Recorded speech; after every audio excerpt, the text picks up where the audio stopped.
Gabriel Grisha ben Shirin, Yaakov Jack ben Sarah, and also Leilun Nishmat, Ze'ev ben Reuven, Menashe ben Nikadam, Gabriel ben Sarah, Eliezer ben Angela, וכל הנפטרים.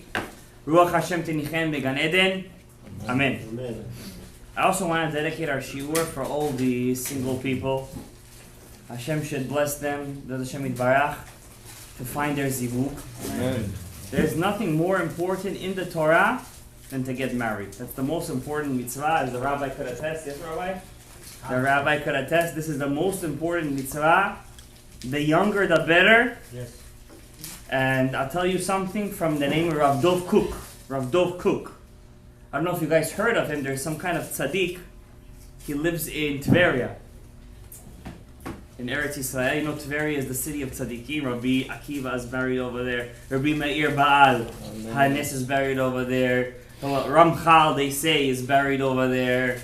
Many Tanaim are buried. Rabbi Chiyahu Banav is buried over there. When my father goes to Eretz Yisrael, the first thing he wants to go to is where? Rabbi Chiyahu Banav. That's where he wants to go to. Rabbi Chiyahu Banav. And Benayahu ben Yehoyada, yeah. You have it. Yocheved, Zilpah, right. The wife of, the mother of Moshe Rabbeinu was buried over there. The wives of Yaakov Avinu was buried over there. Zilpah, Bilhah. Miryam is buried over there. Miriam's well is over there in the Kinneret. You know, the Kinneret. How did Rabbi Chaim Vital, the writer of the Kabbalah, of the Etz HaChaim, how did he get so much kedusha to remember all the Torah of the Ari? You know, the Ari HaKadosh told Rabbi Chaim Vital, and how long did he teach him? Look at all the Ari, all those red books over there is the Ari HaKadosh. You know, a person could spend his whole life learning one of those books, one of them. How long you think it took Rabbi Chaim Vital to learn all of that? 12 months. A little bit more. 18. A year and a half. 18 months. 18 months, the whole thing. And he's the greatest master. You know why? The Ari took him to the Kinneret. In the Kinneret, you know, when the Jews came to Eretz Yisrael, the man stopped. Remember the man? They had the man. Ananei Kavod stopped. But what they got from the women, from Miryam, was the well. The well wasn't really a well. You know what it was? It was a rock. From the rock, you know, if you crack a rock, there's moisture in there. From the rock used to come out water. Enough water to feed millions of people. Millions of people. It's 600,000 men with their wives, their children, and the Erev Rav. And enough water to allow Jews to dip in a mikveh. You know how much water came from a rock? Just think about it, because the Jews 3 days before Matan Torah, what does Moshe tell the Jewish people? I'm giving you 3 days, everybody has to dip in a mikveh. Where were they, by the way? They were in Saudi Arabia. That's where Har Sinai really is, and not in Egypt. That's not where Saudi Arabia is. You know that rock, they say you crack it, you see that's not Egypt, that's Shtuyot. The real Har Sinai is in Saudi Arabia. It's called Mount Musa. They call it Mount Musa. There's an interesting documentary on YouTube. I'm not telling you to go on YouTube, but if you do, go on that instead of the Shtuyot. And over there is a rock, maybe 10 feet tall, and it's sliced right in the middle. What did Hashem tell Moshe when he told him to give the Jews water? The first time, not when Miryam passed away. The first time, he said, hit the rock. Why did Moshe make the mistake the second time and he hit the rock? He did a mistake. Yes. But why did he hit the rock? Because the first time that Hashem told him to give the water, he didn't tell him to speak to the rock. The first time he said, hit the rock. And you see this huge rock by Mount Musa split right in the middle. And over there's like an incision over there in the ground where there was like a huge pool. And in that pool, they used to drink water, dip in the mikveh, and not only they used to dip in the mikveh over there. Really, when Mashiach Tzidkenu comes, when he comes, as Hashem speedily in our days, Amen. When Mashiach comes, you not only have to go to the mikveh, your suit has to go to the mikveh, your shirt has to go to the mikveh, your belt has to go to the mikveh, your furniture has to go to the mikveh. There's ways to get out of it, but technically speaking, everything has to go to the mikveh. Unless it was betumat met, then everything has to be bepara aduma. I mean, that 11th para aduma that we're going to get, or 10th or 11th, there was There was, I think nine red cows in the history of the Jewish people. The 10th one we're waiting for, Mashiach Tzidkenu. By the way, there was a kosher para aduma. They found this, I think 3 years ago. The Israeli, what do you call that? The station, I don't remember which, I think it's called Kan. Kan. They made it, it's one of the three, there's channels 12, 13, and Kan. They made a whole documentary on it. And they found a kosher red cow, and it's being raised right now there's something called a Temple Institute in Israel. They look for these cows. They look for these things, and they're raising it right now because the cow has to be kosher to be the red cow. How old does it have to be? 3 years old. Huh? In the 3rd year of its life, so 2 years old in one day. You understand? So a person could say, I'm 30 years old, but really he's 30 years old and so that he's in his 31st year of life, correct? Yeah. Because you start at day 1 and then you reach 1. You understand? You're not 1 years old, you're 1 day plus. You understand? So therefore, the 10th red cow has to be enough. It has to be enough to make tahor, not only you, your clothing, your vessels, everything. But they mix the water. Does a car have to be tahor? By the way, I want to ask you guys a question. Does a car have to be tahor? Why not? Do we have to sprinkle the red cow on our cars? You have an Audi. Listen, I'm not gonna get rid of it right now. Tesla. I'm not gonna get rid of this. This is chashuv. I'm not gonna get rid of it. I have to sprinkle the red cow on it. Yes or no? Yes. There's first of all, how much red cow is there gonna be? We're after one cow.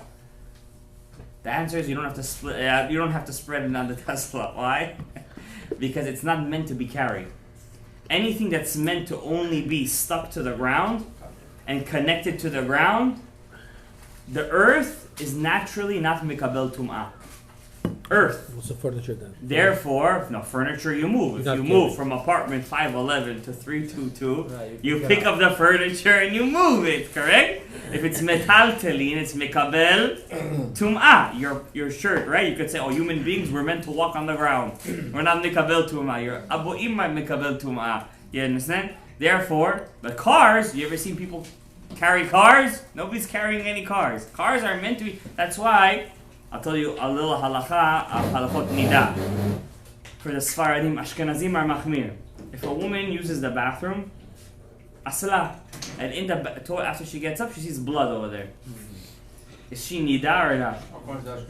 I said Sfaradim. No. Yes. For the, is it connected to the ground? That's it. It's not mekabel tumah. She's kosher la Pesach. But that on the second floor of the house. doesn't matter. Once it's connected to the ceiling, which is connected to the building, which is connected to the ground, that's why some mikvahs of the women, for example, the one on Vlai place, right there, it's on the second floor. Interesting, the men's mikvah, they made it on the first floor, but the women's mikvah, they made it on the second. Okay, we said it, but it's still halachically correct. You understand? It's on the second floor. It's connected to the structure, which is connected to the ground. It's if a person wants to make a mikveh in his house, what does he do? First step, once he buys that box, he has to connect it to the ground. Once it's connected to the ground, it's not mikabel tumah anymore. Kasher la Pesach. You can make a mikveh inside your house. 1, 2, 3. Understand? So let's get back to our for Ashkenazim, they're machmirim. They have to check yourself afterwards. You understand? You gotta check yourself, and if you check yourself, there's dam over there. Once you make a bidika, you're mikabel tumah 100%. You understand? In nida, Ashkenazim are, remember, Sfaradim are mekelim in all halachot. If you look at the Shulchan Aruch, in the Shulchan Aruch, the code of Jewish law, Sfaradim are always mekelim, always, except in one aspect. Kashrut. In kashrut, the funny thing is, we're machmir, and the Ashkenazim are all, like almost across the board, mekelim. And everything else, we're mekel, and they're machmirim. Ashkenazim, they're minhagim. Because remember, when the Shulchan Aruch wrote the Shulchan Aruch, remember, what year he lived? The Shulchan Aruch, by Rav Yosef Karo. He was right after the Spanish Inquisition. What year was that? 1498. 1498, right? After the Spanish Inquisition, Rav Yosef Karo was 5 years old at that time. You understand? His father passed away. He was raised by his uncle. Then he went to Egypt to learn by Rav Yaakov Beirav. They didn't accept him to yeshiva over there. He didn't have kesef v'zarav. They said, listen, you can back. That's how it was. It wasn't free classes. Everything was kesef. There was no food stamps. Everything was kesef. There was no paperback money, dollars. Everything was gold and silver over there back then. You understand? Everything was devarim kedurbanam.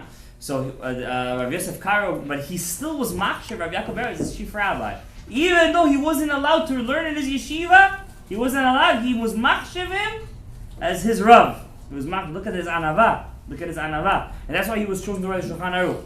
When he wrote the Shulchan Aruch, he was in his 60s.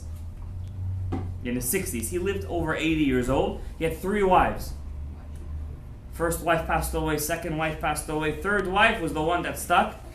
His kudo was the Ariya Kadosh. That means Rav Yosef Karo's son married Ariya Kadosh's daughter. They were in-laws. Serious family. Rav Da, yeah. You want to make a kudo like the Ariya Kadosh, you got to be serious yourself, right? He was the biggest yeshiva in his time in Tzfat. How many people was in his yeshiva? Take a number. Throw a number. 200. 24,000. 2,000. 50. Guys, you're throwing no, don't go that low. 80 people. That's it. That was the 80 people. That was a yeshiva back then, and the Maggid told him you have the greatest yeshiva in Israel. 80 people. That's not what I'm saying. These are the difference in. But today they had quality. They didn't have quantity. Today we have lots of quality, but quantity. But the quality is. I mean, Chas Shalom, our generation Kulam Kedoshim, Torim, the best. Understand? So therefore, how did Rabbi Chaim Vital, back to what we were saying before with the mikveh, how did Rabbi Chaim Vital learn all the Kabbalah in a year and 6 months? The Ari took him to the Kinneret, to the Tveria, to the Kinneret. Inside the Kinneret, the well of the Miryam stopped over there. It stopped over there.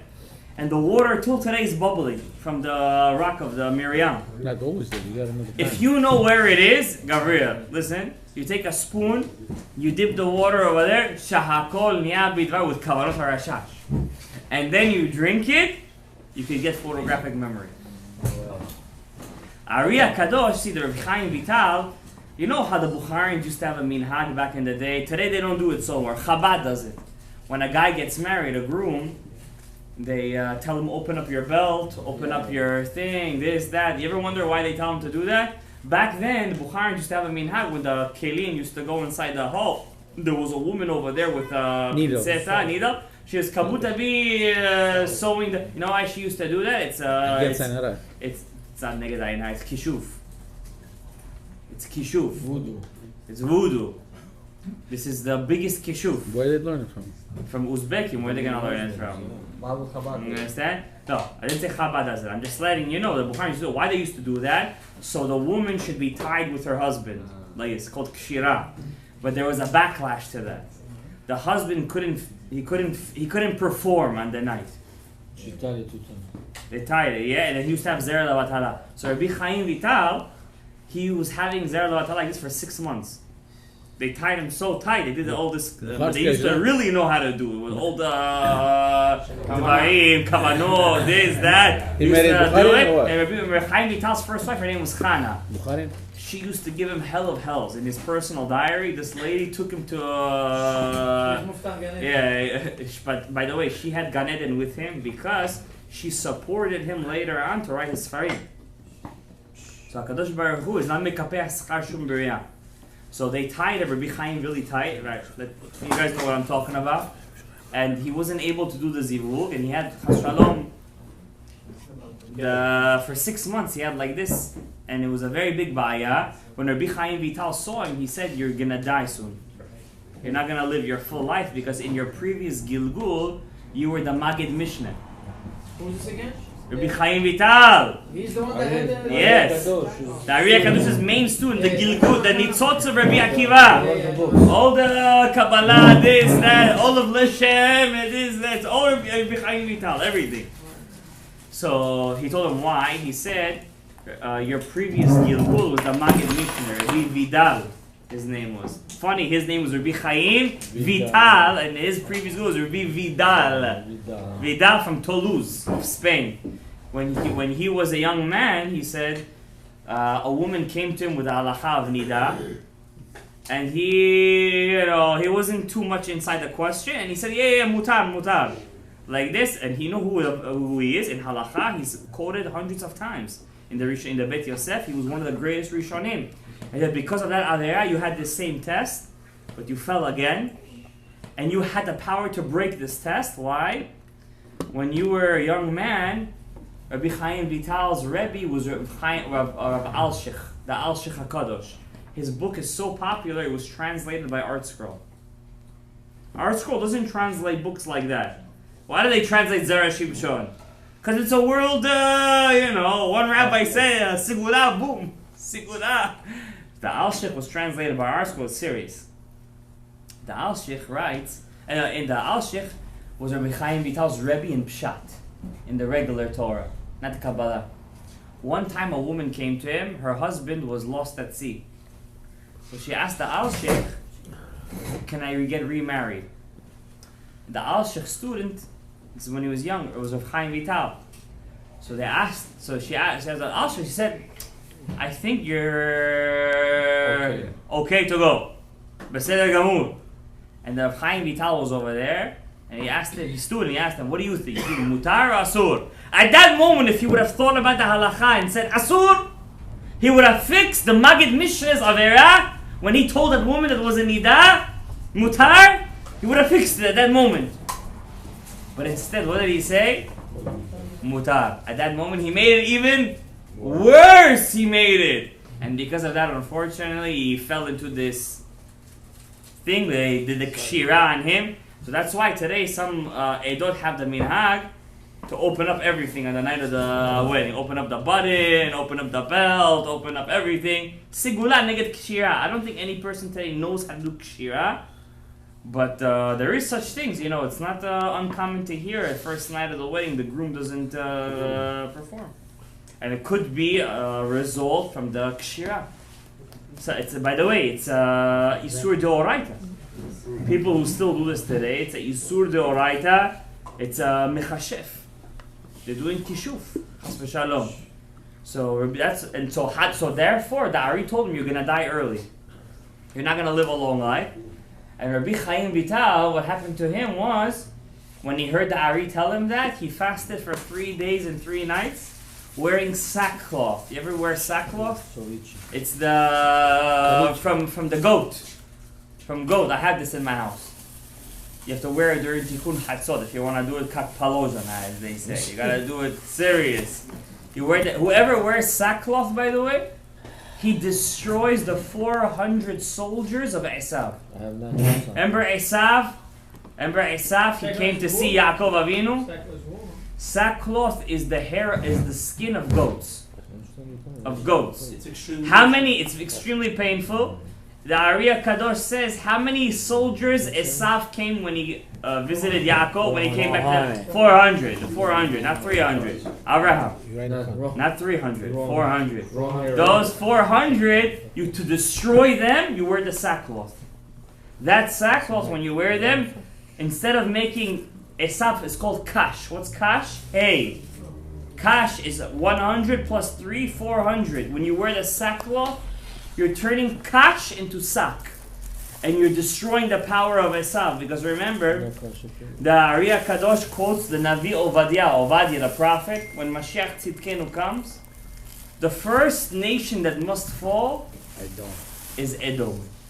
Esav. So all of us who are living here in America, I have a bit of a sad news to say to you. The prophet already prophesied thousands years ago that the first nation to fall before Mashiach Tzidkenu is going to be, I didn't say America, I said Edom. China. However, Abraham, it's not going to be Mashiach ben David. It's going to be Mashiach ben Yosef. Mashiach, the descendant of Yosef. His job is to break Esav. Because remember, when Yaakov and his 4 wives came to see Esav, they all bowed down, remember? But all the sons, they let their mothers go in front of them. Yosef said, my mother is so beautiful. I'm not going to let the eyes of this Rasha look at my mother. And he put his mother behind him. In the merit of this Zechut of Tzniut, he will have the power to destroy Esav. Because remember, Esav Harasha, what does he want? He doesn't want anything. He just wants to open up your appetite. That's all he does. Samech Mem, who's the Nasi, he's the Malach of Esav, he doesn't do anything to you. He just opens up your appetite. A little, let me try the, I don't want to say, you guys could tell what I'm talking about. A little bit, make the skirt 2 inches shorter. No, what's the difference already? Everyone's doing it. Okay, listen, everyone's wearing wig, hair, same thing. What's the difference? It's a little. Let's open up the appetite. Let's have a little salatim. Bukhari, full the face salat, everything's salat. Open up the appetite. Then when the appetite opens up, Vayishman Yishurun Vayiv'at. And then the Satan kicks. And then what is it? The Navi is Moshe. Shamanta Avita Kasita. You took it. You enjoyed it. You ate it. You did it. Vayitosh Eloha. You said HaKadosh Baruch Hu. It's all coincidence. Science. Science. Iron Dome. You know what the funny thing is? The Iron Dome, how do you say it in Hebrew? Kipat Barzel. If you take the numerical value of the 10 chapters of Rav Nachman Breslev, 19, 32, 41, 42, 59, 77, 77, 91, 137. Not 90. 90, no, not 91 it is. Yosef Beseter Elyon. Yeah. Then it's 107, 137, and the last one, 151. Take the numerical value, comes out the same gematria, Kipat Barzel, Iron Dome. Same gematria. If you say Beha'alotcha, it's coincidence. 90% of the missiles fell. Iron Dome intercepted it. Where is Hakadosh Baruch Hu? There's no Hashem. Hashem says Beha'alotcha mimi bekeri. You're going to go with me with a coincidence? V'halachti afani imachem b'chamat keri. I'm going to go with you with double coincidence. And if you're not going to take it, I'm going to go sheva al chatotechem. I told this guy the other day, I'm saying to him, he went out with a girl and she rejected him. So, rejection is not easy to swallow. Especially in our generation, it's a generation of ego. Correct? So then say, Baruch Hashem, it didn't happen. If it would have happened, she would have made your life a living hell. She wasn't the one for you. But why? But this, but that. I really liked it.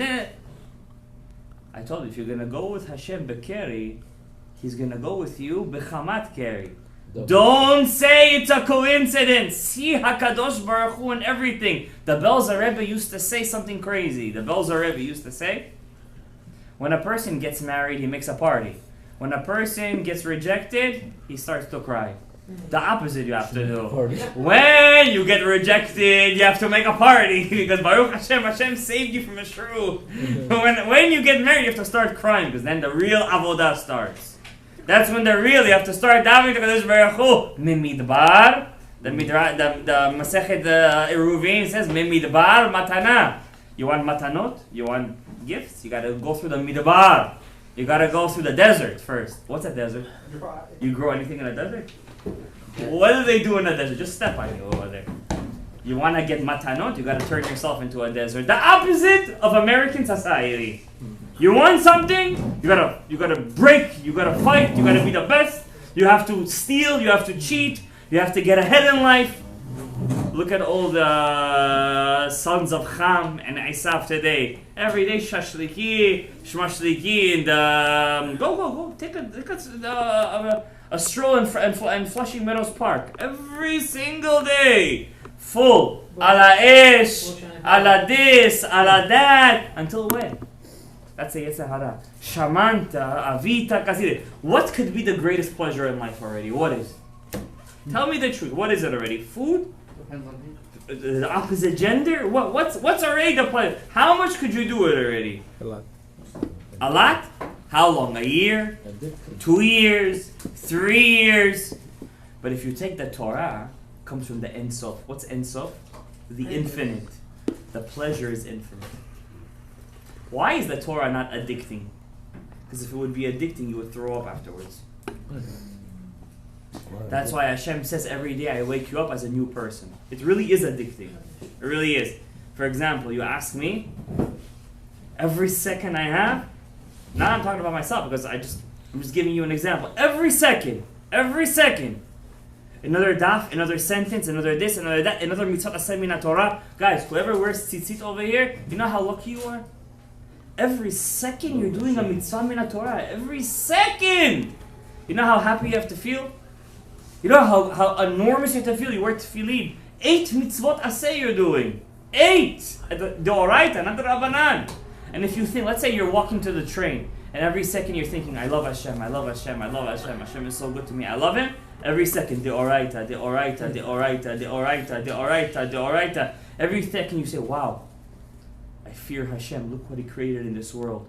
Look how amazing He is. The oraita, the oraita, the oraita, I believe in Hashem! The oraita, you just did a mitzvah aseh min Torah, the oraita. The first commandment, Anochi Hashem Elokecha Hashem Yisrael. You just the first commandment in the Torah. Kol hakavod lecha. What do we look for? We look for like a child. What does he look for? Candy. You give him a whole thing. If you give him a whole tray of toys, you put him an iPhone, a 6-year-old. You put him an iPhone. You put him a $10,000 Rolex. Rolex is 10,000 or more. Depends. AP, I heard something called an AP watch right now. Yeah? Is there something like that? All players. All players. Oh, it's big? It's not big. I don't know, that's what I heard. I say from the kids. You put them like this, you put them nice Cartier shades. Yeah. Cartier shade, 5,000 it goes for? Could go for it, yeah? You put him a nice sandwich, Mama Schnitzel over there, loaded fries, load it up. And then you put him over there, an eraser with Mickey Mouse. What's he gonna choose? Mickey Mouse. Mickey Mouse. We're all that kid that chooses the Mickey Mouse. Mickey Mouse. You choose Mickey Mouse in your own time. We're all natural Mickey Mouse. Mickey, hot dog. That's what we choose in life. But we don't get it. In 40 years, we're not gonna... That's it. The game is over. The game is over. That's it. We're not gonna be here forever.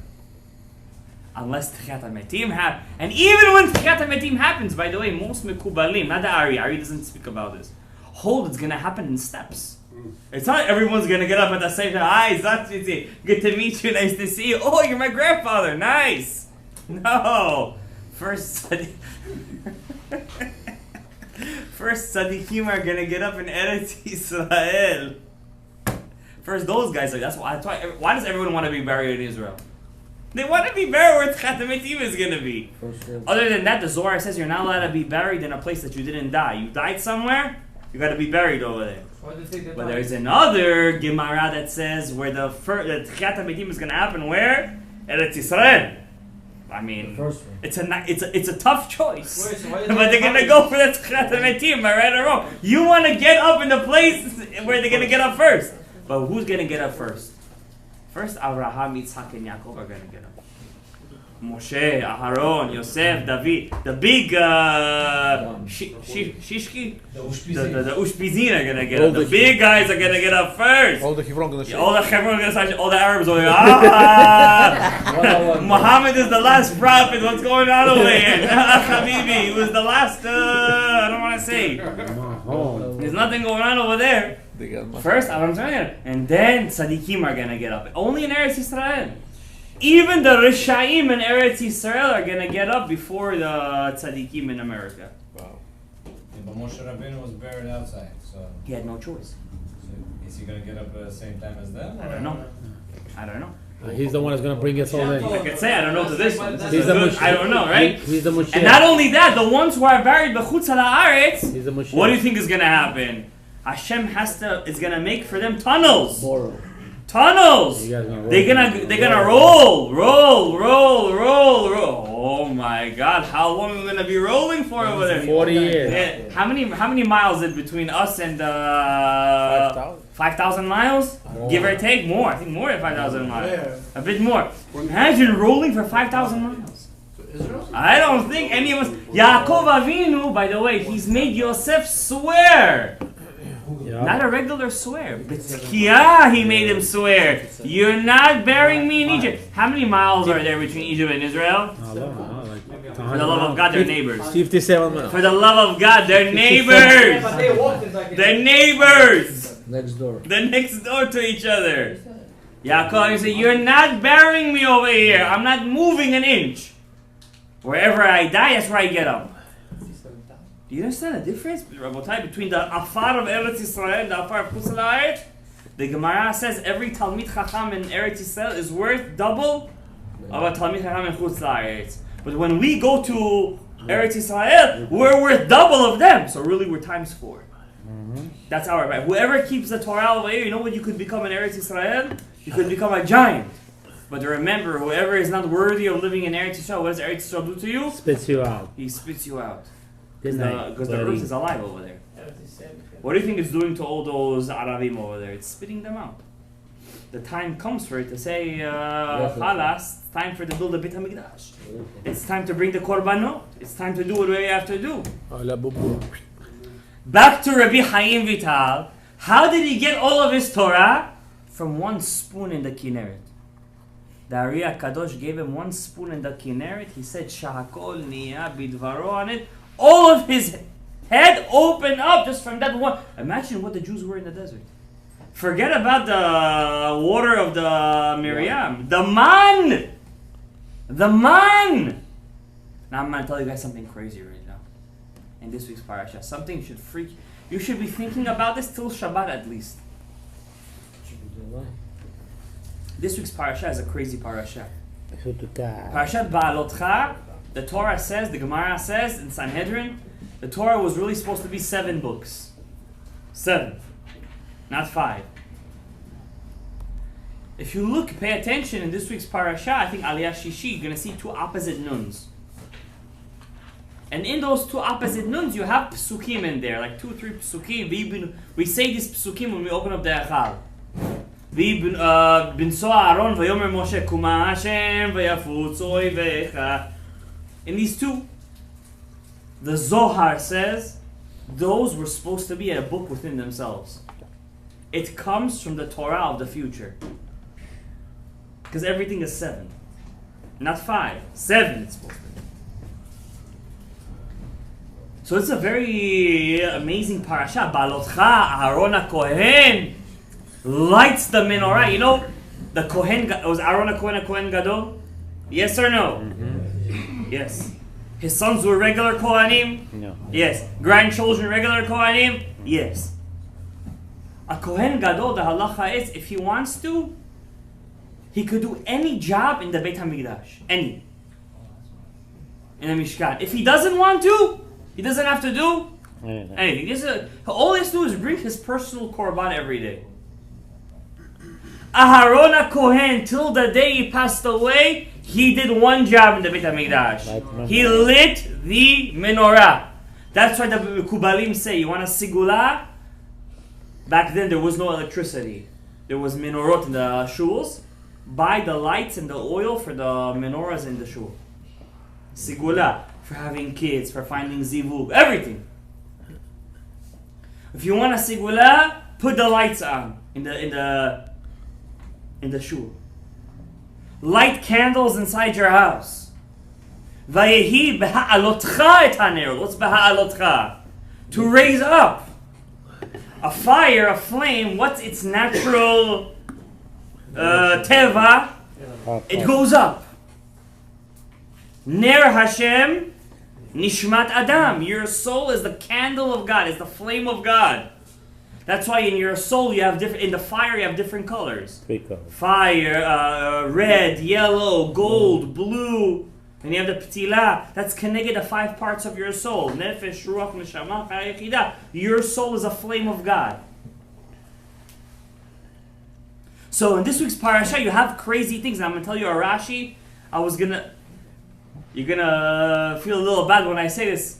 My whole shiur was supposed to be on the Rashi, but I don't know how I speak Rav Chaim Vital. I went to somewhere totally different. That's what happens when you seek Torah. I can't help it. Yeah, you flew to What it is, what it is. You flew out, buddy. I flew out. We went somewhere. So I'm going to tell you something crazy. The Jewish people in the desert drink water that was a miracle. When you drink water that's a miracle, that's a miracle. It's impossible that you don't change. You have to change as a human being. The sheer thought that you have a rock that could produce enough water for millions of people and cattle and sheep. It's this, the idea is mind-boggling. And enough to go to the mikveh. Now, you're not going to drink the water that my friend went to the mikveh. I mean, I don't know what he does at night. You understand? I'm not going to drink that water. And the woman got to go to the water. There's different waters for everyone. And your clothes go to the water. And your furniture and your tent went to the water. Besides for that, the Jews ate miracle bread. Miracle. Avraham, you're not listening to what I'm telling you right now. Miracle bread. Angel's food. I mean, you guys are dressed in white. You gotta feel me over here. Bread came from heaven. If you don't believe in it, you're a kofar. Bread came from heaven and it was sweet. And if you were a tzaddik, what you thought, came that taste. And not tofu. Actual taste. This week's parasha, we got a couple of Bukharians going up to Moshe Rabbeinu and saying, we want shashlik. Shashlik. We want al ha'esh. I want quail meat. Moshe Rabbeinu gets so upset. That local. He tells Akadosh Baruch Hu, I'm done with them. By the Egel HaZahav, he doesn't say that. But the meat is... Do you guys know what I'm telling you guys? By the golden calf, Moshe doesn't say I'm done with them. In fact, the opposite. He says, I will die for them.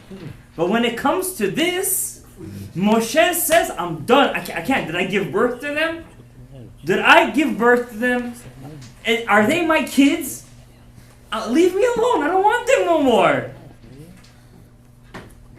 And Hashem understands him. Hashem tells him, go and take your prophecy and give it to 70 other people. I'm going to make 70 other prophets for you to deal with these people. It means Hashem understood him. Like, this was a bad offense. Why did the Jews want the meat over the man? They understand it. What was wrong with the man? It was sweet. It was a miracle that happened every single day. You woke up in the morning, you saw snow coming from heaven. It looked like snow, by the way. Do you ever realize why you're so enamored by snow? Every time the snow comes down, it's beautiful. It's amazing. Imagine like that snow would come down, but it's food. Didn't you want to get a And it's not sticky, by the way. It's good. It's like it's bread. And everything you want, like, it's crazy. Why didn't they want the man? And by the way, this whole thing happened in the beginning.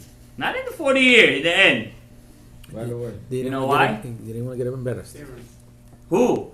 Jews. The Jews don't want to get embarrassed? They wanted to experience removing the... Because some Jews had to go far to get them out. Their Tava is so strong. It's the same sin of Adam HaRishon. Tava. Remember when Adam, when he ate from the Etz Hadat? Yeah. He had the chance, by the way, in the Garden of Eden, in the middle, that's where the Etz Hadat was. Right next to it was Etz HaChaim. Good life. Right next to it. Why didn't the snake, and they knew what it was, they were Nevi'im. Why didn't they take from the Etz HaChaim, they took from the Etz Hadat? You ever heard of the term curiosity killed the cat? I'll tell you something deeper. Do you know what they were disgusted with? When they said, we don't want the man, we want the meat. We want the food. We want the cucumbers. What did Hashem curse Adam with? You know, I see kids in my class. They cut class. They come late to school. I said, why do you guys come late to school? We need to work. I say, you want to be cursed. That's what you're basically saying. You want to curse. Because what was the curse of Adam? Bezeat apecha tochal lechem. You gotta work. You gotta work for your food. What were the Jews experiencing in the desert? The opposite of the curse.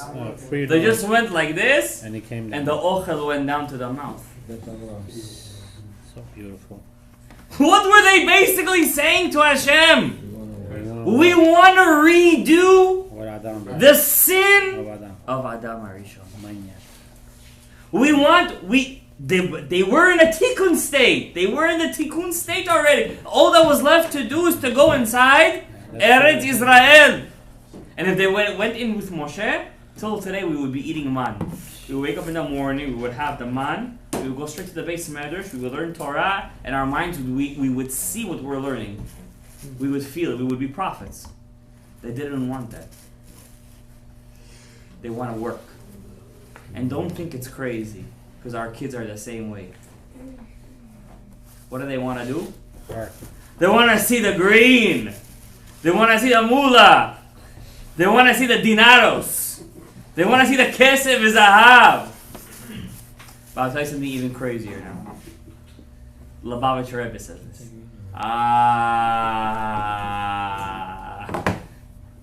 You know what they also didn't want?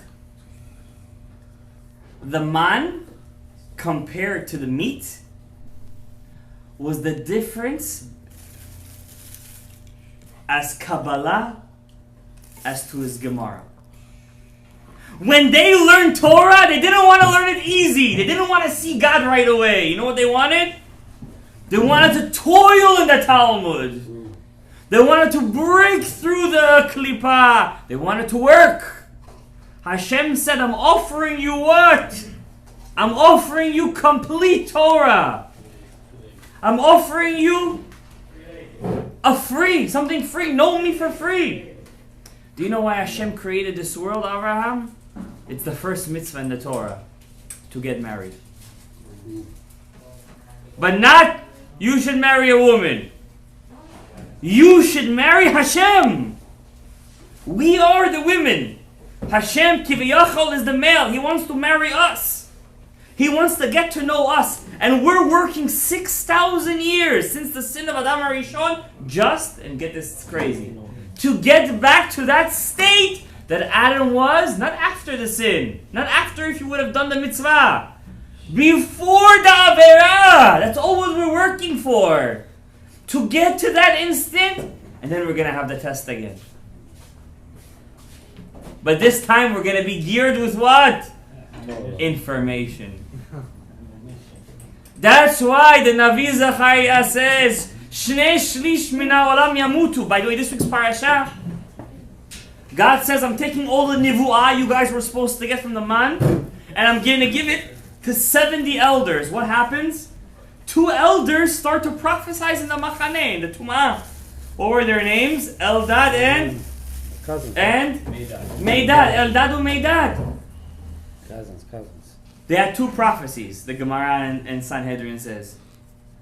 Number 1, they said Moshe is going to die and Yeshua is going to bring them inside Eretz Yisrael. And the other prophecy they had was Gog Magog. What does the prophet Zechariah, which we're going to read his prophecy this week's Parashat, say about Gog Magog? 2/3 of the world will perish. We're reaching 8 billion already, you know? But there's still enough in that 1/3 that all of Klal Yisrael will stay. Who will stay? Who will hold on to that rope of Emunah? Whoever will not look at what happened to the Jews dying in Miryam, those 45 Jews say, it can't be, there is no Hashem. Hashem wouldn't allow that. Those people fell off. Guys, a couple of days ago, 6 Israelis were killed in a cable car crash, 6 Jews in Italy. What are the chances, Rabotai? What's going on? I'm sending a message. In Chutz La'aretz, in the cable car that fell, has to be who's in there? Jews. Guys, what's going on? What's with us? What do you think if we're gonna go rally in 108 Street and keep on screaming F, Chas v'Shalom? Oh, we're gonna be great people? That shows our great, and we're swaying out of fight. Bora, we're gonna say over there. We're gonna say this, and we're considered great people because we're saying Bora, like this. Those people, they're not making Klal Yisrael greater. They're making What you're doing right now by hearing 5 minutes of Divrei Torah, by this meetings over there, The birurei nitzotzot that you're doing right now, when you're gonna go to Olam Haba to 120 plus, you're gonna say, one more minute I should have heard, one more minute I should have done. What didn't the Jews want? They didn't want the Pnimiyut Torah. They didn't want the man. They wanted the basar. Basar. What's basar? Ben shinehem. What happens to meat? When a woman goes to the mikveh, she shouldn't eat meat before she goes to the mikveh. It gets stuck. It's chatzitza between her teeth. She has to clean her teeth very well. Basar odenu ben shinehem. And what is that place called? Asafsuf. What's Asafsuf? The Erev Rav. We have to separate ourselves from the Erev Rav. Be'ezrat Hashem Yitbarach, may we be zocheh to separate ourselves from all the klippah, to be stuck to the Kiddusha, to have strong emunah. May we see הרבה בשמחות, הרבה חתונות, הרבה דברים טובים, משיח צדקנו, תחיית המתים, במהרה בימינו, ברוך אדוני לעולם, אמן ואמן.